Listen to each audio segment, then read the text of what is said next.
everyone.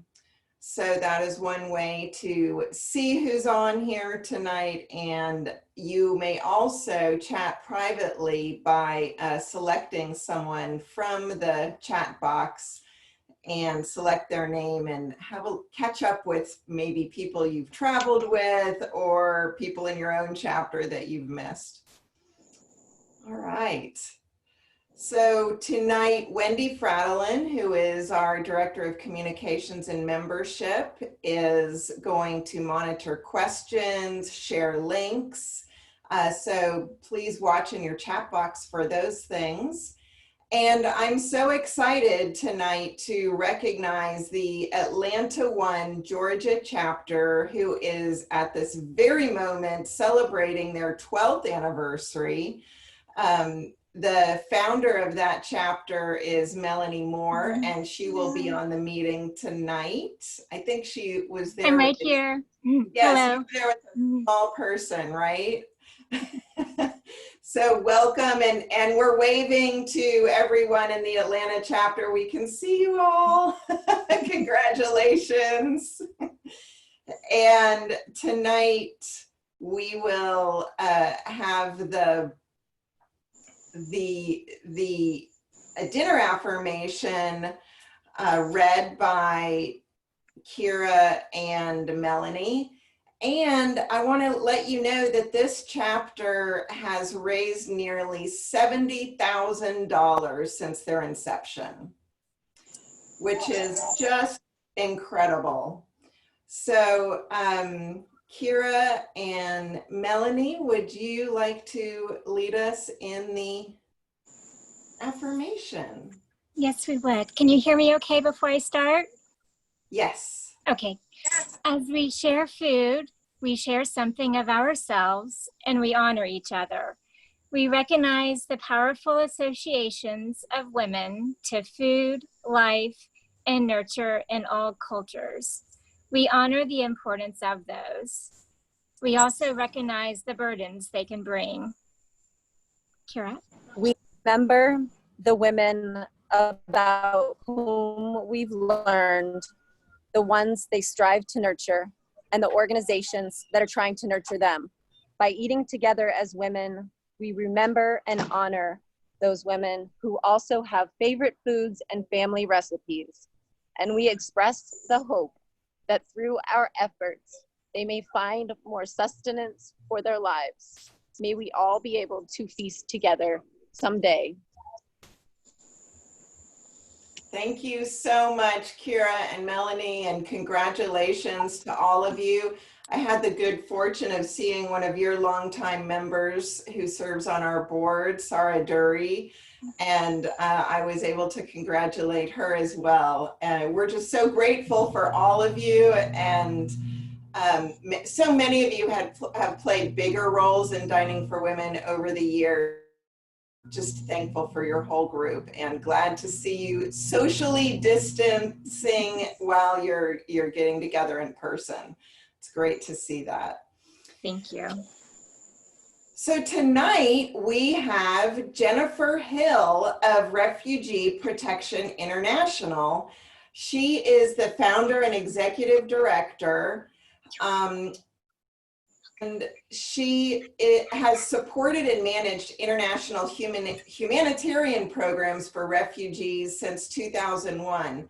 Prior to Refugee Protection International, she was based in Sudan, Chechnya in Russia, Haiti, and Kosovo with the International Office on Migration, which is a United Nations a migration agency, and the Danish Refugee Council. She has also served in with Health Equity International and the St. Boniface Haiti Foundation. And she taught international human rights at the graduate level. She holds a Master's of Education from Harvard, where she focused on refugee education. And her bachelor's is in international studies and government from Colby. And she focuses on partnering with remarkable refugee-led nonprofits on the front lines. And Jennifer, we're just so thrilled that you're here. And we are going to let you do a short presentation or about 10 minutes. And then everyone, if you have questions, please put your questions in the chat. And then after the video, Jennifer will answer those questions. Thank you so much, Beth Ellen. We are just thrilled to be partnering with Dining for Women, and I've been so inspired by some of the chapters that I've been speaking with this week. You know, we can't express enough how grateful we are for your support, especially now during COVID-19, as we know that affects everyone. Our humanitarian work is nimble and refugee-led. We focus on the Middle East, but our vision is broader. This project with Dining for Women is particularly meaningful to me. Over a decade ago, I worked in Chechnya with the Danish Refugee Council. War-affected mothers were struggling to access medical care for the injured. Lack of documentation stood in their way. Fast forward to the Syrian war and documentation troubles persist. When a refugee mother in Lebanon asked me if we could help her child with documentation, how could I say no? It's a question of dignity. Documentation improves access to school and healthcare. And this is just one of the many reasons that we are so excited about this project. Thanks to you and our local partners, we will help Syrian refugees register the birth of their daughters born in Lebanon and provide girls with inclusive primary school. This will take place in some of the most remote tented settlements along the Syrian border. We are so thankful that you're supporting a refugee-led intervention that does more than distribute aid. This project builds self-confidence, skills, and access to public services. If there is anything that resonates deeply in the countries that I've served, it is the quest for self-reliance and equity, be it among gender, race, or between local and foreign charities. By collaborating with refugee-led grassroots organizations, we empower refugees to serve one another, not only as staff at international charities, but as leaders of their own nonprofits. Together, we design and launch projects in education, healthcare, shelter, self-reliance, and protection. Since late 2015, these projects have assisted 55,000 refugees and internally displaced persons in Syria, Lebanon, and Turkey. This does not include ongoing projects or the people served by an underground pediatric hospital rehabilitated with our local partner in the heart of war-torn Syria. Beyond this, we mentor our partners in projects, grant writing, and reporting. Our local partners on this project with Dining for Women are multi-aid programs and the Union of Relief and Development Associations. They are wonderful nonprofits formed in Lebanon in response to the Syrian refugee crisis. Rokaya is a Syrian woman at MAPS who teaches science at one of the 3 schools that you will support. She puts it clearly, these schools, oops, I lost something here, sorry. There we are. And so she puts it clearly, these schools provide a lifeline of hope to refugee children.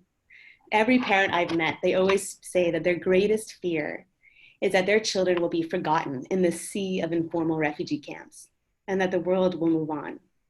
As a refugee partner confided in me, he worked so hard before the war to save money for his children's future, only to see them sweep the streets of Lebanon instead of attending school.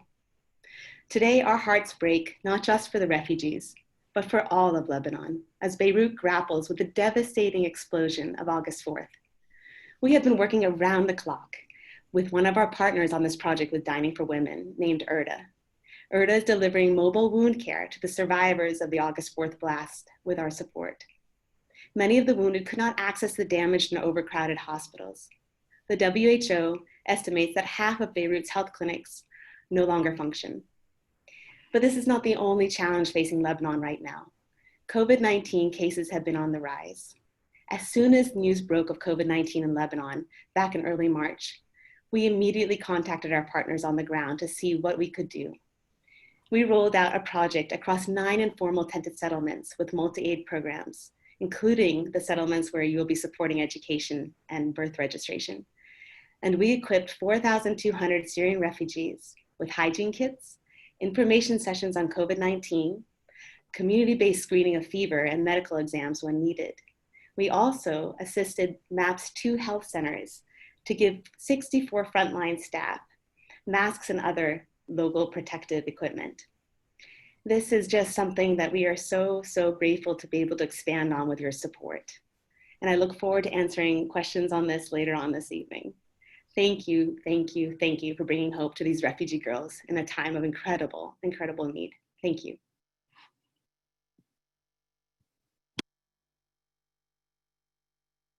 Thank you, Jennifer. We will be posting the video.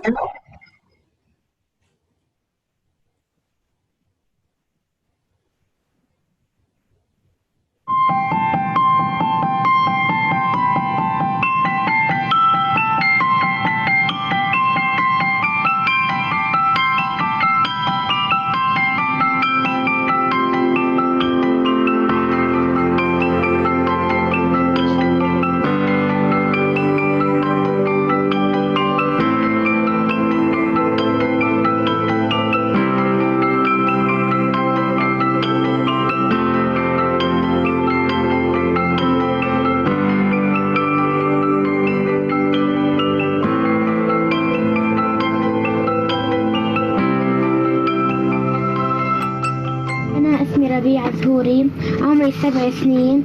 من لما خلقت صار معي نقص أكسجين بالدماغ،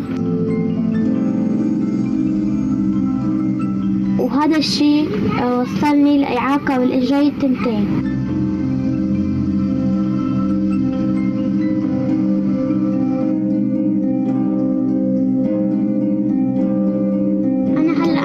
بمراكز الأمل التعليمية مشان بكرة بس أنا كبرت أصير أنسة، والطلاب اللي عم أدرسهم مشان بكرة يصيروا دكاترة ويعالجوا مثل حالتي.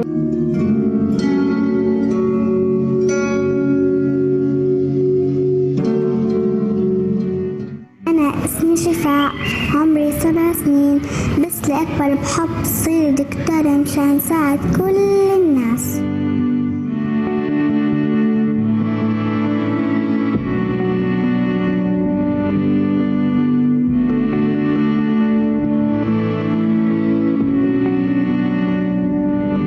أنا مدرسة روضات بدرس الطلاب اللاجئين بالمخيمات السورية.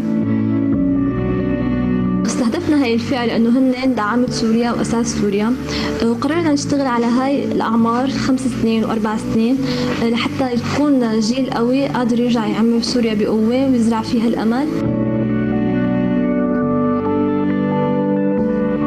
وأنا كتير سعيدة بهاي المهنة لأنه التعامل مع الأطفال هدول بهاي الفئة بيعطيك قوة، بيعطيك دفعة، يعني لأنه خلص سوريا رح ترجع بقوة إن شاء الله.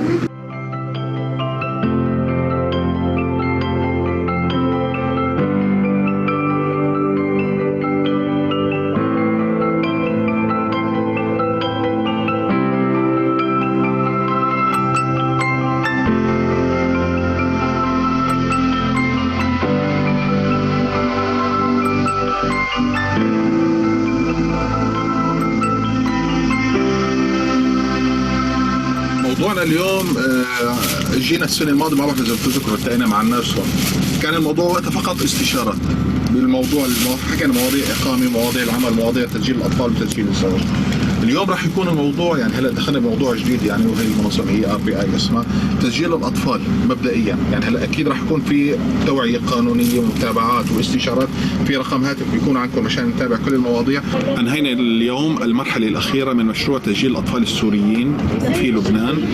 تم تسجيل 20 طفل سوري في دوائر النفوس اللبنانية بشكل قانوني، طبعا من شهادة الولادة إلى وثيقة الولادة من المختار إلى التسجيل في النفوس وسجل وقوعات الأجانب. أصبح الآن وضع قانوني ورسمي بإمكانهم الاستفادة من كافة الخدمات وخدمات التعليم. الحمد لله رب العالمين. كان عندي تركية وفادية ما كانوا مسجلين بالوثيقة ولا شيء، وهلا صاروا نظامي عندي، صرت أقدر أسجلهم المدرسة، أقدر يعني أستحكم فيهم بكل شيء، صاروا بالدفتر نظامي، بالوثيقة صرت إني نزلهم، يعني كل شيء صار طبيعي أحسن من أول بكتير. نحن من سوريا، خلفت بنتي من شهر ما كانت مسجلة. الحمد لله ساعدتني أوردا والRBI على تسجيلها وتكفل بكل المصاريف.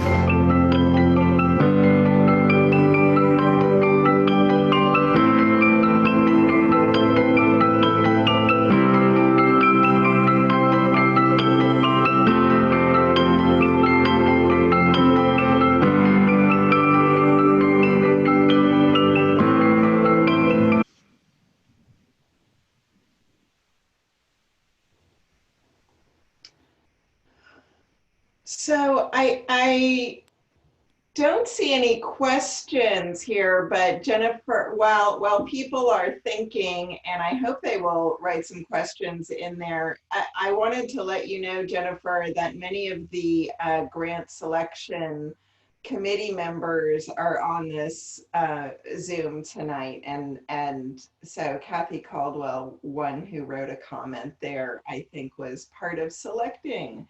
Oh, thank you. It's so great to be able to say thanks in person virtually. I really appreciate it. I know you get so many applications and it must take a ton of time to review them. And I'm just really, really grateful. So Wendy, do you want to take on the questions? Sure. The first question is from Yvonne, and her question is, how does your program address the sexual and reproductive rights of the girls and women?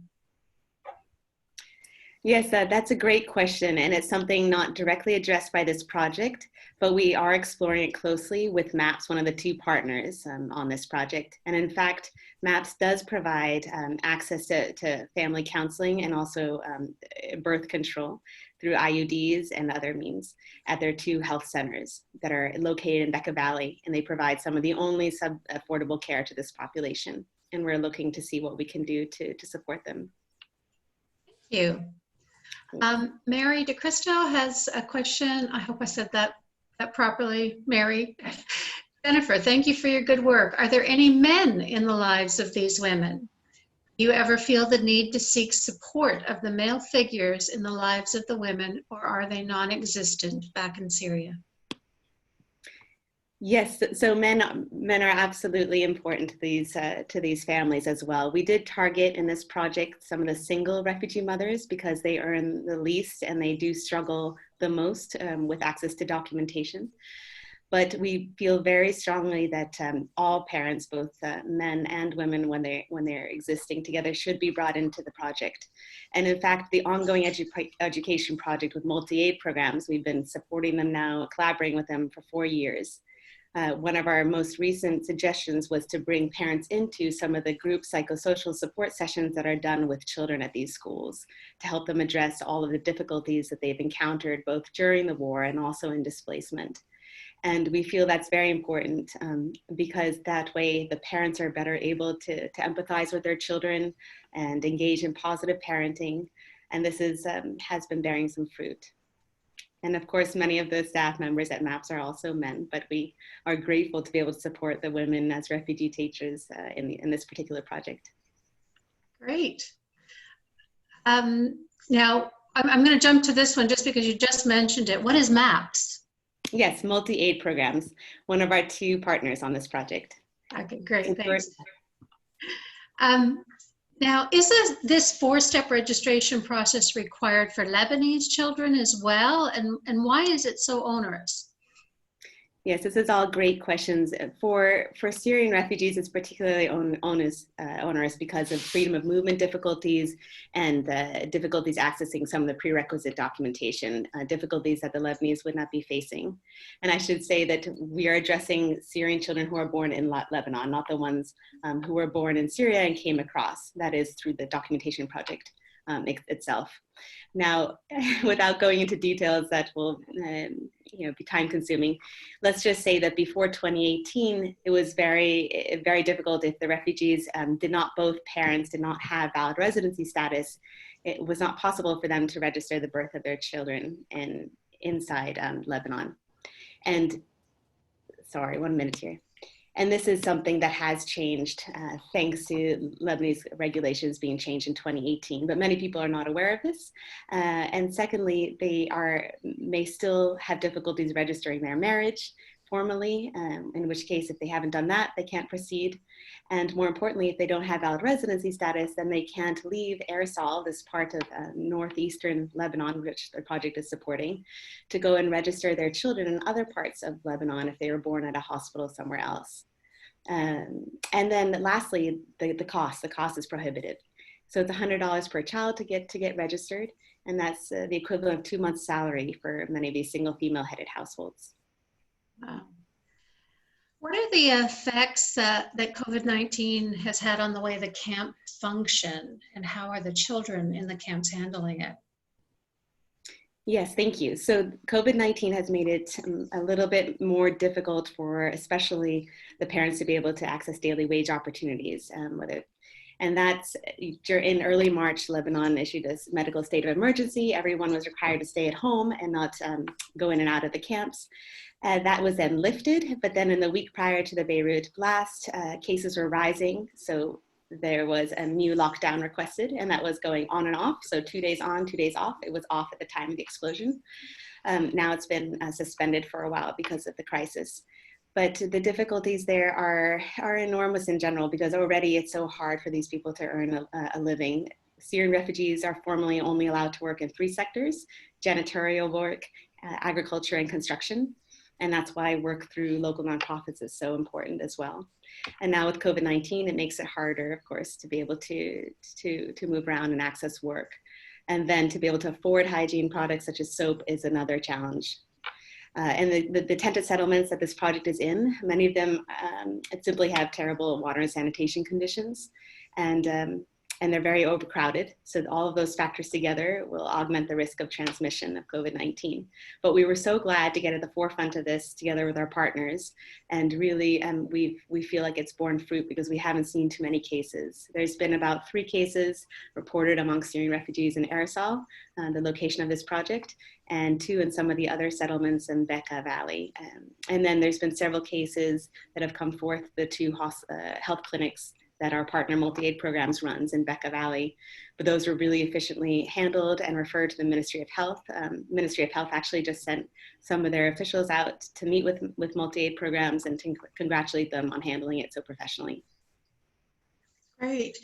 I know you touched a little bit on this on your introductory remarks about the recent explosion in Beirut. I wonder if there's any more that you'd like to share about how that's, impacting your organization in any way. Great.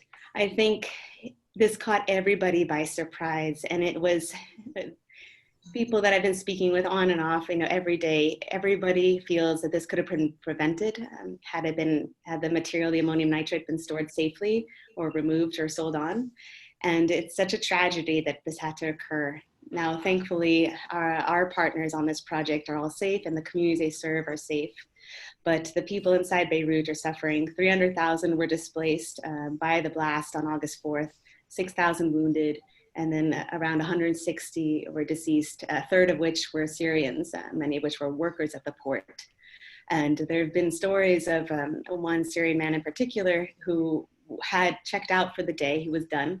He was earning about $5 a day. But then he had been asked by his boss if he could help unload a ship that had just come to the port for an extra $1. And so he turned around, went back down to the port, and did not survive. And he left his 2 children alone. So that is just one story of many. But we've been, together with our partners, sending out these mobile medical clinics that were able to respond when victims could not access the damaged hospitals. So 3 of the main hospitals that would have served this population, American University of Beirut's Medical Center, Al Room Hospital, and Hotel de Dieu Hospital, they were either damaged or evacuating patients or simply overwhelmed by incoming patients and had to turn away many at the door. And now, as I mentioned, the WHO is estimating that half of the clinics in the city are just not working. So right after the blast, we were in discussion with IRDA, and we're able to get mobile ambulances that are licensed by the Ministry of Health, that are operated by IRDA, our partner, out into the streets, directly to the scene and to the residential neighborhoods, and providing on-site wound care, wounds that otherwise would have gotten infected if left unattended to. So that's we've been grateful to be able to support them with this. And then we've integrated psychosocial support because people are just so shocked by what they've seen, as you can imagine. And a grandmother who, her daughter was down at the port at the time of the blast, and the grandmother was caring for her grandchild. And she just had several panic attacks thinking that she had lost her daughter. And she still cannot speak of the incident without crying. So this is just one example of many where we're providing psychosocial support as well through IRDA. Thank you. What would you say are, the most pressing needs right this moment in Beirut in terms of the aftermath of the explosion? Yeah, wonderful question. So definitely more surge capacity for the local hospitals and health clinics. That would be the first one. They're short of beds, they're short of blood, they're short of many things. And after that, there's going to be, most likely, is going to be a need for food supply because 85% of the grains that were stored at the silos down at the port, those silos were destroyed or damaged. There are some remaining, but the economy minister estimates it only lasts for 4 months or so. So that is another crisis on the horizon that we foresee. And then, of course, shelter repairs will be very important down the road. But we do know that at Sunday's virtual donor conference hosted by the French president, 300 million was pledged by donor governments out of the 15 billion estimated need of money to rehabilitate and reconstruct Beirut. Wow. Thank you for giving us that update. Back to your project, and this is a good question. Are the children that are born in Lebanon that you're helping to get registered, are they registered as Lebanese? So they would be registered in the Foreigners Registry Office, so still as foreigners, but they'd have access to the public service because they'd be considered legally present on the soil, and their birth would have been acknowledged. So when you're born, you get a birth certificate, and that's at the hospital, but then that also has to be registered at the mayor's office near to the hospital, the civil registration office, and the foreigners registry office. There's additional steps with the Syrian embassy, but those are not considered essential for what we're speaking of, which is access to services in Lebanon. And I should qualify all this to say that the Lebanon Ministry of Education and Higher Education, the MEHE, they do have a 5-year plan, education plan, which does aim on letter to reach all children with education. And the intent is there. But the burden, and I don't like saying that word, but with refugees consisting 25% of the population of Lebanon, the strain on the local infrastructure is enormous. And so we do see that municipalities in some cases are turning away children for, if they can find an excuse to do so in some cases. So, and if lack of documentation is an issue, then that does present a barrier in some municipalities. Maybe just so I'm clear in my mind, would they have citizenship in Lebanon, or would they still be sort of? No, but they would have much more likely be able to register their own future marriages in Lebanon, and then be able to pass on birth registration to their children and such. Because right now, Syrians in Lebanon, same as in Turkey, they do not have formal refugee status. And yes. Turkey and Lebanon host the most numbers of refugees in the world in absolute terms in Turkey, with 3.6 million Syrians, and in Lebanon per capita terms. So I think the sense there was that this is a temporary crisis. Let's not give formal refugee status, but we'll provide temporary protection through documentation that will give temporary access to public services. Now, that is so critical in many cases, but it's very difficult for people to access. And in Lebanon, the Syrian war, began in 2011, and the UN Refugee Agency was allowed to register Syrians crossing the border up through part of 2015. But then the Lebanese government asked the UN Refugee Agency to suspend that registration. They were just feeling overwhelmed by the numbers. And so anyone who arrived after 2015, which is another 500,000, there was 1 million registered, and then 500,000 Syrians came after that. They did not have that UN registration, which was quite important. And so for them, in order to access valid residency status, this is a different piece of paper, they would either have to get a work sponsor from a Lebanese person, and that's also difficult. And there was other difficulties as well. So even if you were registered by the UN for many years, in order to continue renewing your residency status, you had to pay quite a bit of money. Thankfully, that fee was waived by the Lebanese government, but then the difficulties persist in that regard. And as I said, 500,000 didn't even have that UN registration. So access to residency status was more difficult. My goodness, I mean, hard enough to navigate all that process if you're in your own country, let alone in a country that you don't know at all. Last question, will their registration get them acknowledged in Syria when and if they ever go back? Yes, so it'll be much more easy. So once they've gone through these 4 steps that we'll facilitate in this project, then after that, the final step it would be to bring it to the Syrian embassy, and at that point, then they would be able to be recognized upon return to Syria. And that is something that we weren't doing for other reasons in this project, but it is possible. Right. That's great. I think that's our last question, Beth Ellen. Wonderful. Jennifer, thank you so much. Your work is incredible. We're so grateful that you're doing that. And I'm so glad that we have so many members here tonight who can hear from you directly. And we hope to continue to hear good things through the rest of this year as your project with Dining for Women gets implemented. And thank you so much for being here tonight. Thank you so much. We just love this project and we're so grateful to be a partner with you. Thank you. Thank you, Jennifer. And now we get to hear from one of our sustained grantees. Gardens for Health International is a grantee, Dining for Women grantee who is very near and dear to our members' hearts. And we have some people on our Zoom call tonight who have actually visited them in Rwanda, and Wendy Fraudelin was one of them. So tonight we have Meghan Magee with us. She's the U.S. Operations Manager for Gardens for Health International. And Gardens for Health International works at the nexus of nutrition and agriculture in Rwanda. Meghan is very passionate about GHI's mission of empowering at-risk mothers to grow and eat healthy food.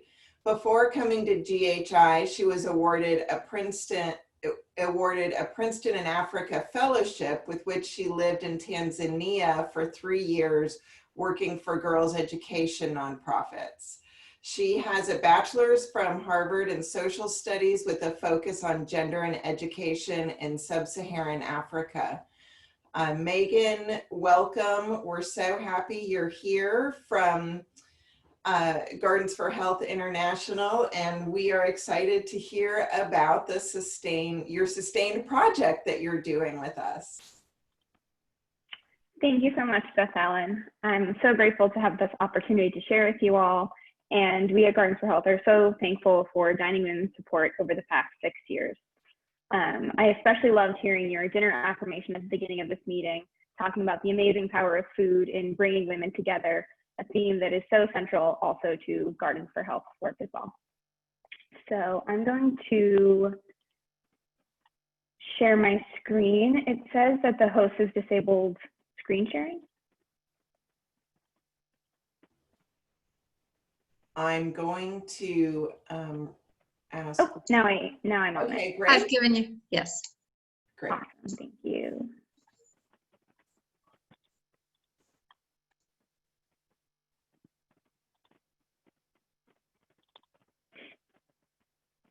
Wonderful. Can everyone see our white logo up on the screen? Is that what's showing? Great. Okay. Wonderful. So, as Beth Ellen said, we are Gardens for Health, and we are a Rwandan organization that works at the nexus of agriculture and nutrition. This means that we are fighting malnutrition by empowering women to grow and eat healthy food. First, I'm going to start off giving you a bit of the background of GHI, our work in general, and then I'll get more into the projects that Dining for Women supports, as well as the effects that COVID has had on our work. So why we do this work. The crucial disconnect here is that the majority of the world's people are farmers, yet millions of children are malnourished. In Rwanda, the difference is especially stark. So in Rwanda, 80% of families grow food for a living, yet 35% of children under 5 are malnourished, and only 17% of children under 2 eat a minimum acceptable diet. This means a lot of parents are farming, but a lot of children are still not well nourished. The simple concept that food alone doesn't equal good nutrition is at the core of our work. Families need access to nutritious food. This is because well-nourished children get sick less often, they perform better in school, and they're more likely to rise from poverty. So getting into how we do this work, we tackle the root causes of malnutrition by equipping mothers with knowledge on agriculture, nutrition, and health, and resources so they can set up healthy vegetable gardens at their homes. We believe the solution to malnutrition can be found in a family's own backyard. So in these pictures, you see our 1 pot 1 hour method. This is how we teach women to cook nutritious foods with the resources they have available, and you also see women attending a training. We believe in changing systems, not just treating symptoms. So that's why we're fighting to integrate agriculture and nutrition into the health system to end malnutrition for good. The project that Dining for Women supports is called our Maternal Nutrition Program. Our maternal nutrition program enrolls pregnant women in order to prevent child malnutrition before it even begins. So this is a program that focuses on the first 1,000 days. This first 1,000 days is the time from conception to a child's second birthday. And by focusing on the health of a child during these first 1,000 days, it has lifelong effects on the child's health. We focus on health topics specific to expectant mothers, including breastfeeding, pre- and postnatal care, and the importance of visiting the health clinic throughout the pregnancy and after the pregnancy as well. Each year, with support from Dining for Women, we are able to train 3,000 pregnant women through this maternal nutrition program.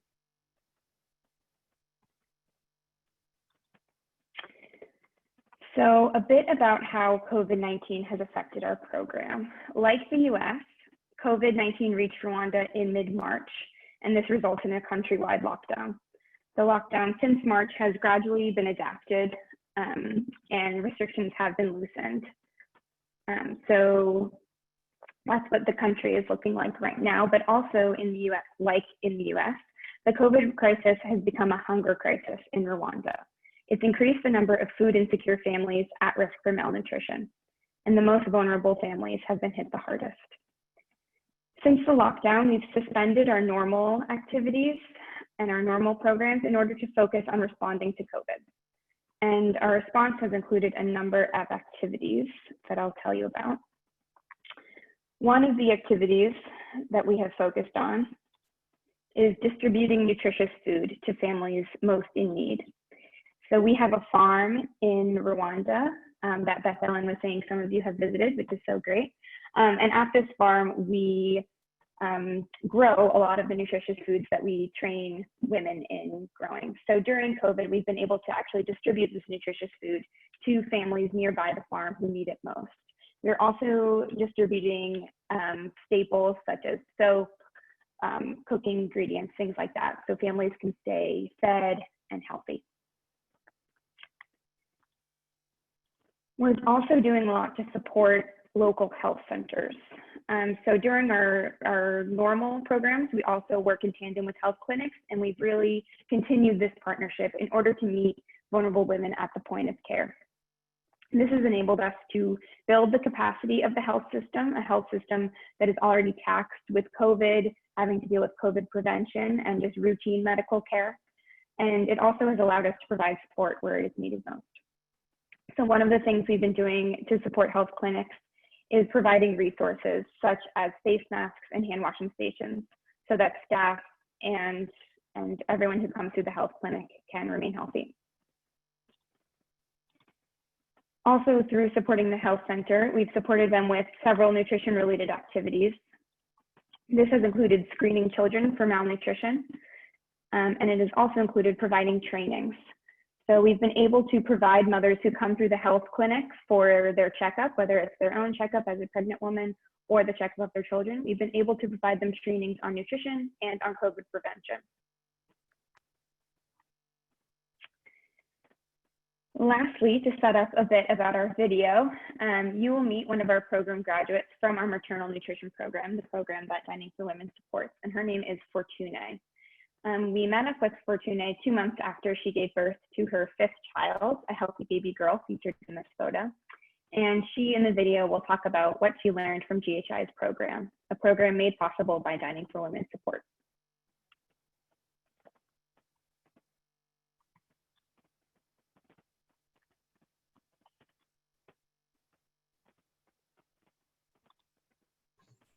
Thank you, Megan. I'll just get the video playing in 1 second. Oh, I'm going to stop your sharing.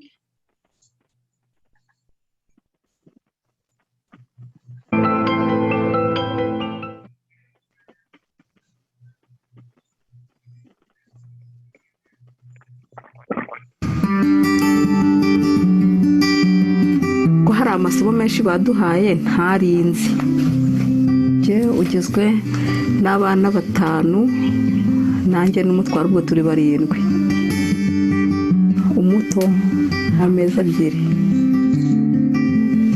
narindi wa muntu wumva kubyara ku bitaro ntacyo bimaze narindi wa mama wumvaga ko kuja kwipimisha kunda najayo rimwe ndahita mbyara kuri kumva ko byarahindutse nkubona giyo nipimisha ishurenye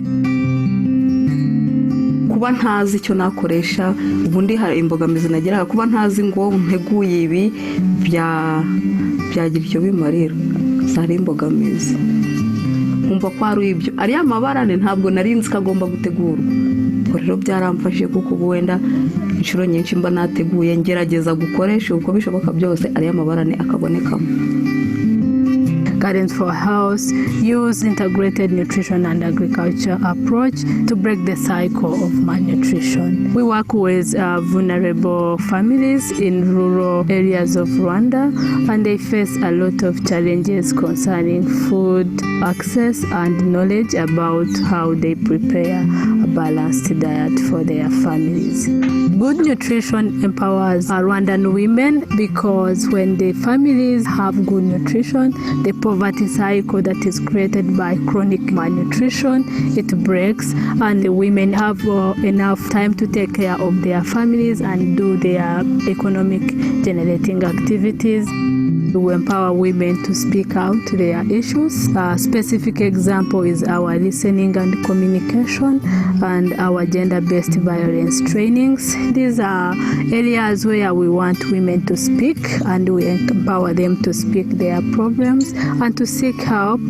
Dining for Women in the past, they have helped us with supporting Bumbogo Health Center, where they helped train around 120 mothers, also screening around 1,500 children for signs of chronic malnutrition. Also funded our community lunch program, which employed 40 vulnerable women and also provided healthy lunch for children. Dining for Women has chosen us as sustained grant recipient. They are going to support our maternal nutrition program for the next 3 years, supporting over 3,280 women and reaching 30,000 children. Nabonye abantu bakoramo ari abantu bafite umutima mwiza cyane cyane ikindi mbese mu bijanye nuko nabara bakoramo ntabwo ari abantu bibona ku bandi bantu mu nama y'abaturage ndabyigisha mu nteko y'abaturage mbabwira ku bijanye n'imirire n'isuku mu byo nize ubwo no kuboneza urubyaro birimo icyo kintu nahise numva ari intego nashyira mu ntuza muri bije yanje kuri nje nyine ubwo ni intego yanje kandi ubwo kwifasha no ku muryango wanje. Nashimira umurima w'ubuzima uburyo uri kugitanga inyigisho mu baturage kandi pe biri kugerageza kuja biragenda biragira icyo bihindura he mu myumvire y'abantu. As an organization, Guidance for Health International, we thank you, Dining for Women, for giving us a chance by your funding to support mothers and their children by breaking the cycle of malnutrition in their families.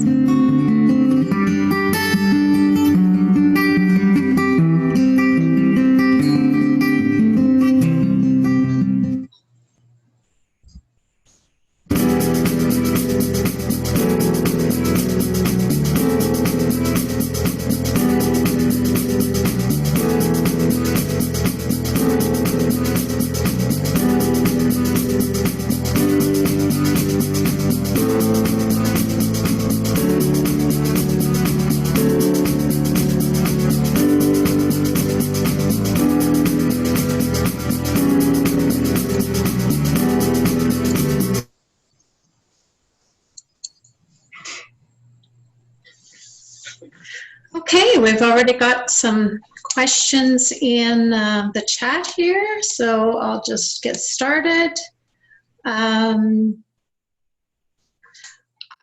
But since I'm moderating the questions, I get to answer the first one. Can you tell them more about the 1 hour, 1 pot that you teach the women? I think that they'd find that interesting. Sure, absolutely. So what Wendy is referring to is that picture you saw in the very beginning of the pot filled with healthy green vegetables is what it looks like. So for many of our women, their typical diet is usually consists of something like rice and beans with really no added vegetables on the side. It's really just the simple rice and beans. So adding healthy vegetables to their diet can prove difficult because they've really never done it before. They've never cooked, carrots at the same time as tomatoes as a leafy green, for example, something like that.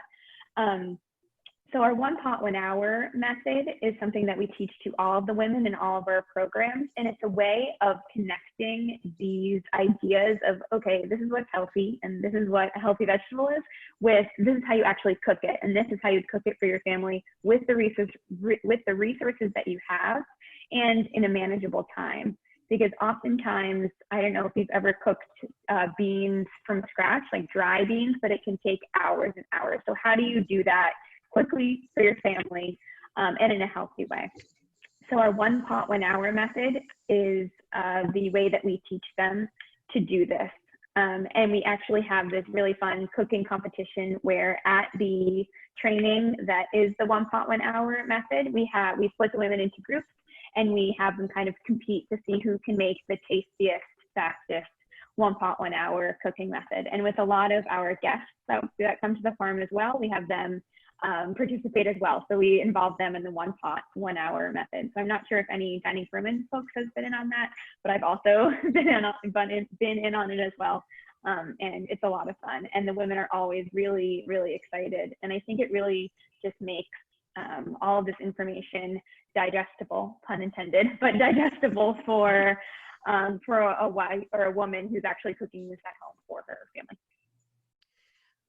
Well, yes, we did get to enjoy some of the awesome food that the women prepared at the farm when we visited Rwanda.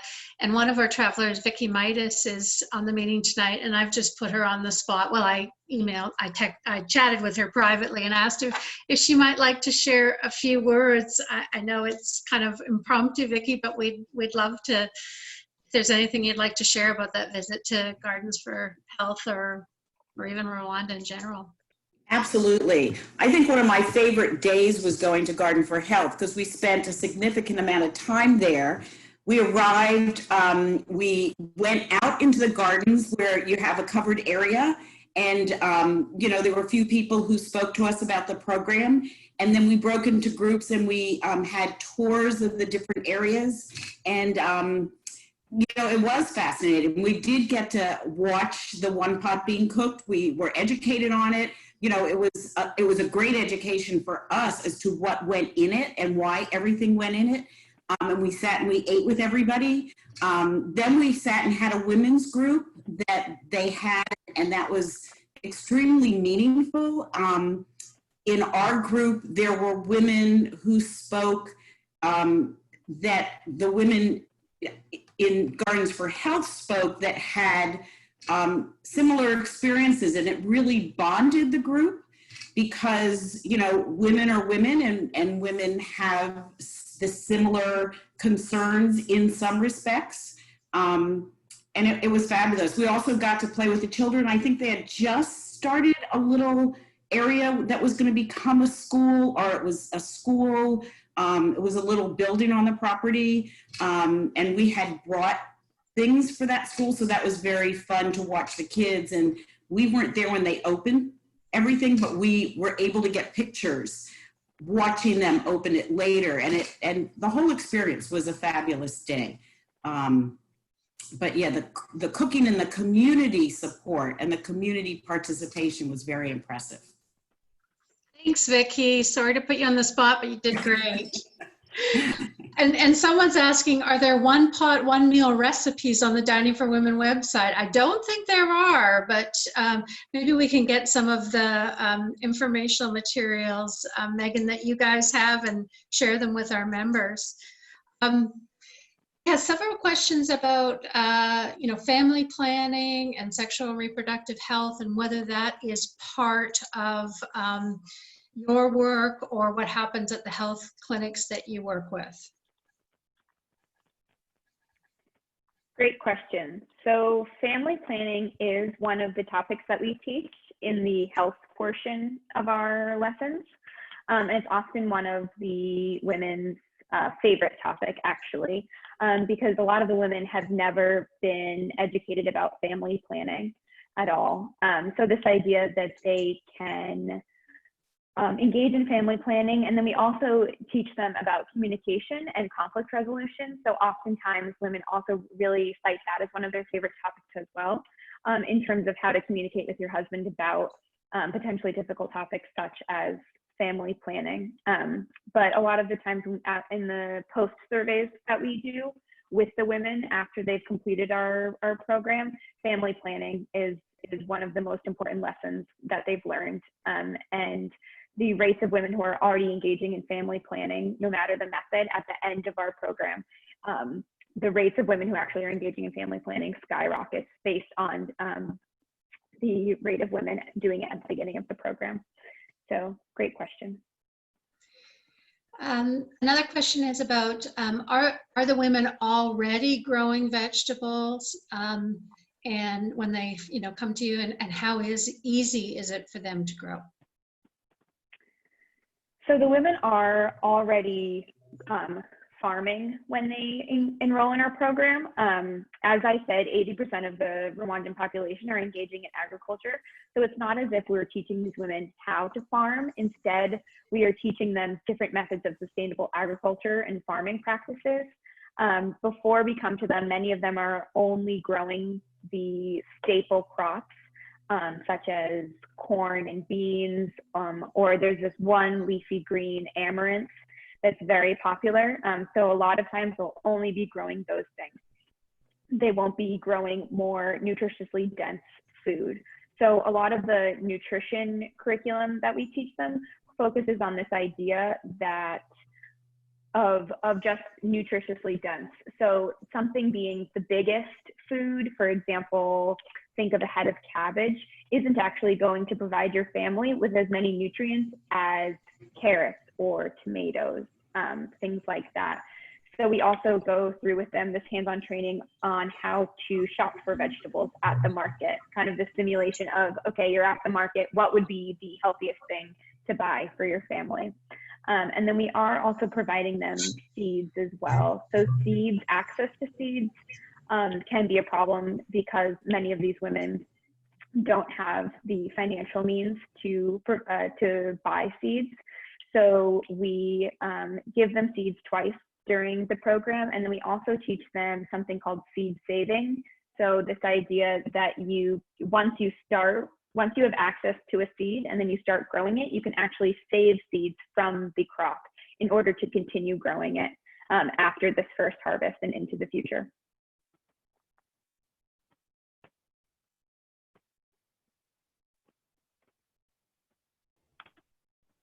I think you're muted, Wendy.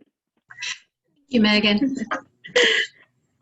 That's all the questions that we had in the chat, unless someone else has a question or a comment about Gardens for Health. Thank you so much, Megan. I also love how your setup for Zoom is. You look very artistic there. So. Thank you. I just want to thank you and Jennifer for participating tonight. We have so many members, and I think that we can show you how interested they are by how many are attending. We have 52 at this time. And Dining for Women members, I want you all to be aware that these are both grantees this year that were selected in 2000, well, the sustained grantee was selected in 2018, and that's a 3-year project. This year, you may remember when COVID started, we asked if our sustained and our featured grantees would be willing to take their grant payouts over 2 years instead of 1 year to handle our, so that we could manage our cash flow better.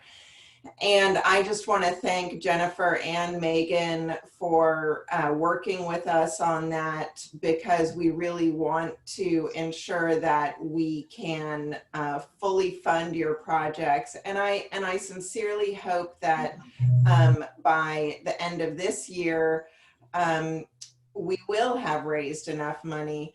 But, and that's where I just want to remind members that every dollar counts right now. If you can give just a little bit more, it really matters, and it really matters to our grantees who are dealing not just with the regular challenges of women and girls, but really the challenges with COVID and all of the complications that come with that.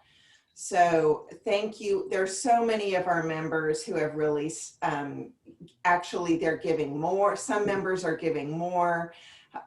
We have Founders Circle members, which is giving $1,000 and up, who have given early this year. We're so grateful for that. And we have so many people who have become recurring donors, which means automatic monthly giving. And it's been incredible. I think we're at 215 new recurring donors since the beginning of June, which is incredible. And so we will hope to continue to see that rise. And at the same time that I'm asking you for donations, one of the things that we can predict is that we are maybe one of the most stable nonprofit organizations that I've talked to, because of our recurring donors and because we can count on how much will be coming in each month. So I just want to thank you for your continued dedication, and I'm sincerely grateful for your support so that we can continue to hold back the wave against global gender equality. So thank you very much. Thank you so much as well, everyone. I loved all the questions. And I loved Megan's presentation as well on Gardens for Health. Thank you, Megan. That's great. Thank you too. Thanks for this opportunity. It's been great. If anyone has any direct questions about Dining for Women, we're available, and I are available. And thank you, Megan and Jennifer. I know so often we talk to our grantees at this time and they've got to run off and they have children or something like that. So thank you so much for being here. And any questions that